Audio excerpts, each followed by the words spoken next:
भारतीय अर्थव्यवस्था सुनने में कितना बड़ा और भारी भरकम शब्द लगता है ना? पर असल में ये सिर्फ बड़े बड़े आंकड़ों और मुश्किल शब्दों का खेल नहीं है।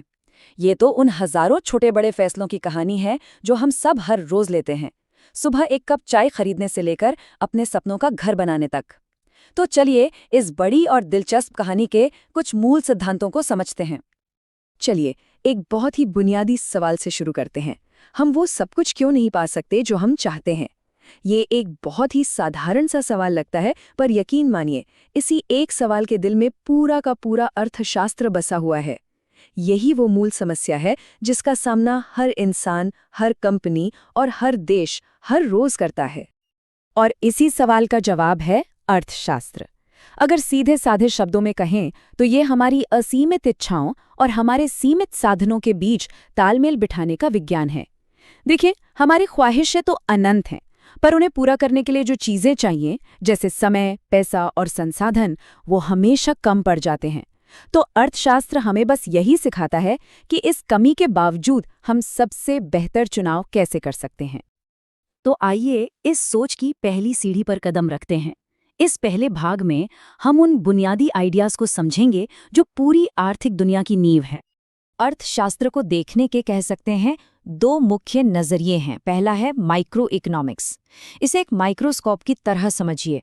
ये छोटे छोटे हिस्सों को बहुत करीब से देखता है, जैसे कि हम अपना पैसा कैसे खर्च करते हैं या कोई एक कंपनी अपनी चीजों की कीमत कैसे तय करती है। और दूसरा है मैक्रो इकोनॉमिक्स, जो एक टेलीस्कोप की तरह है, जो पूरी अर्थव्यवस्था को एक साथ देखता है, जैसे देश की कुल कमाई यानी जीडीपी, महंगाई और बेरोजगारी जैसे बड़े बड़े मुद्दे। माइक्रो इकोनॉमिक्स का एक सबसे सीधा साधा नियम है मांग का नियम, और इसे तो हम सब हर दिन महसूस करते हैं। सोचिए, जब टमाटर अचानक 20 रुपए किलो से 100 रुपए किलो हो जाते हैं तो क्या होता है? जाहिर है, हम उसे कम खरीदना शुरू कर देते हैं। कीमत और मांग के बीच का ये जो उल्टा रिश्ता है ना, यही बाजार को चलाने वाले सबसे बुनियादी सिद्धांतों में से एक है। ठीक है, तो हमने एक व्यक्ति के फैसले को तो समझ लिया, पर करोड़ों लोगों और लाखों कारोबारों वाले पूरे देश की आर्थिक सेहत को कैसे नापे? ये तो एक बहुत बड़ा सवाल है। आखिर इन सबको मिलाकर एक नंबर कैसे दिया जा सकता है? इस सवाल का जवाब राष्ट्रीय आय या नेशनल इनकम के कॉन्सेप्ट में छुपा है। सीधे शब्दों में कहें तो ये एक साल के अंदर देश में बनी हर चीज और दी गई हर सेवा का कुल मौद्रिक मूल्य है। ये हमें देश के आर्थिक प्रदर्शन का एक स्नैपशॉट देता है कि भाई, हमने इस साल कितना काम किया। लेकिन इसे मापना कोई 1 2 3 गिनने जितना सीधा नहीं है। इसकी शुरुआत होती है जीडीपी से, यानी ग्रॉस डोमेस्टिक प्रोडक्ट। ये देश की सीमाओं के भीतर हुए कुल उत्पादन को मापता है। फिर हम इसमें भारतीय नागरिकों द्वारा विदेशों से कमाई गई आय को जोड़ते हैं, जिससे हमें मिलता है जीएनपी, ग्रॉस नेशनल प्रोडक्ट। ये हमें दिखाता है कि हमारे देश के लोग कुल कितना कमा रहे हैं, चाहे वो दुनिया में कहीं भी हों। पर कहानी यहीं खत्म नहीं होती। उत्पादन करने में मशीनें घिसती हैं, इंफ्रास्ट्रक्चर पुराना होता है, जिसे मूल्य ह्रास कहते हैं। जब हम इस घिसावट को घटाते हैं, तब हमें मिलता है एनएनपी, यानी नेट नेशनल प्रोडक्ट, और ये अर्थव्यवस्था की असली कमाई की ज्यादा साफ तस्वीर होती है। अब राष्ट्रीय आय का आंकड़ा तो खरबों में हो सकता है, लेकिन ये एक आम इंसान के लिए क्या मायने रखता है? यहीं पर प्रति व्यक्ति आय यानी पर कैपिटा इनकम काम आती है। हम बस उस बड़े से आंकड़े को देश की कुल आबादी से भाग दे देते हैं और हमें एक औसत व्यक्ति की कमाई का अंदाजा मिल जाता है। इससे लोगों के जीवन स्तर को बेहतर ढंग से समझने में मदद मिलती है। और ये जानना भी जरूरी है कि ये सारी महत्वपूर्ण गणना करता कौन है। तो भारत में ये जिम्मेदारी राष्ट्रीय सांख्यिकी कार्यालय यानी एनएसओ की है। यही वो संस्था है जो हमारी अर्थव्यवस्था पर नजर रखने के लिए इन जरूरी आंकड़ों को इकट्ठा करती है और जारी करती है, जिनके आधार पर सरकार अपनी नीतियां बनाती है। तो हमने ये तो देख लिया कि अर्थव्यवस्था को मापा कैसे जाता है, लेकिन सवाल ये है कि इस पूरे सिस्टम में पैसे के लेन देन को नियंत्रित कौन करता है? कौन है जो ये सब मैनेज करता है? ये काम देश के केंद्रीय बैंक का है, जो हमारी अर्थव्यवस्था का इंजन रूम है। भारत में ये शक्तिशाली संस्था है भारतीय रिजर्व बैंक यानी आरबीआई। इसके काम हमारी आर्थिक जिंदगी के लिए बेहद जरूरी हैं। नए नोट छापने से लेकर महंगाई पर लगाम लगाने तक, डॉलर के मुकाबले रुपए को संभालने से लेकर ये पक्का करने तक कि सभी बैंक नियमों से चलें। आरबीआई को हमारी वित्तीय स्थिरता का गार्डियन भी कह सकते हैं। तो सवाल ये है कि आरबीआई ये सब करता कैसे है। इसके लिए उसके पास कुछ बहुत शक्तिशाली टूल्स हैं। इनमें सबसे अहम है रेपो रेट। अब ये क्या चीज़ है? बहुत सिंपल है। ये वो ब्याज दर है जिस पर आरबीआई दूसरे बैंकों को कर्ज देता है।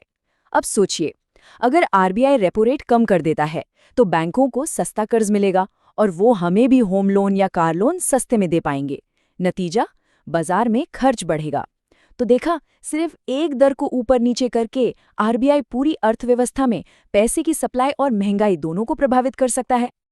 आरबीआई के अलावा सरकार भी अर्थव्यवस्था की दिशा तय करने में एक बहुत बड़ी भूमिका निभाती है और इसका सबसे बड़ा और सबसे शक्तिशाली जरिया है देश का वार्षिक बजट।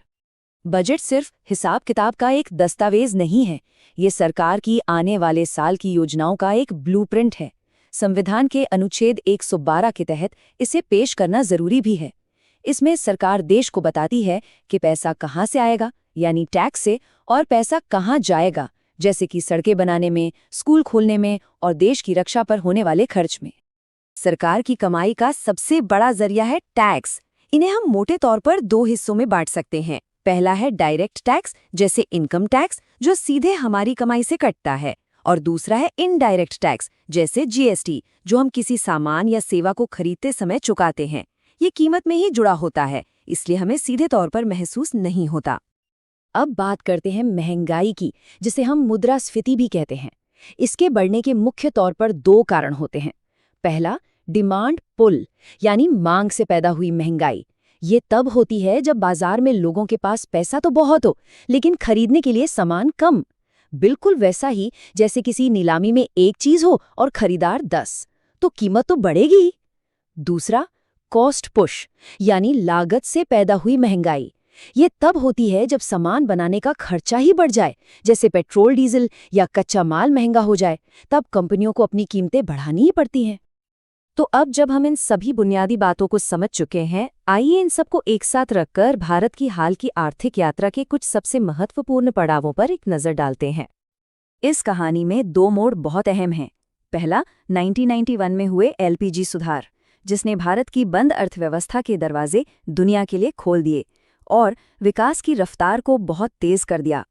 और दूसरा, 2015 में योजना आयोग की जगह नीति आयोग की स्थापना, जिसने देश में आर्थिक योजना बनाने के तरीके को ही बदल दिया। इन बड़े बदलावों के साथ साथ सरकार ने अलग अलग सेक्टर्स को ताकत देने के लिए कई बड़ी योजनाएं भी शुरू की हैं। मनरेगा के जरिए ग्रामीण रोजगार को सुरक्षा दी गई, तो वहीं मेक इन इंडिया और स्टार्टअप इंडिया जैसी योजनाओं से देश में ही सामान बनाने और नए कारोबार शुरू करने को बढ़ावा दिया गया है। तो एक व्यक्ति के छोटे से चुनाव से लेकर पूरे देश की आर्थिक नीतियों तक का ये सफर हमने तय किया, और ये हमें एक आखिरी और शायद सबसे जरूरी सवाल पर लाकर खड़ा करता है।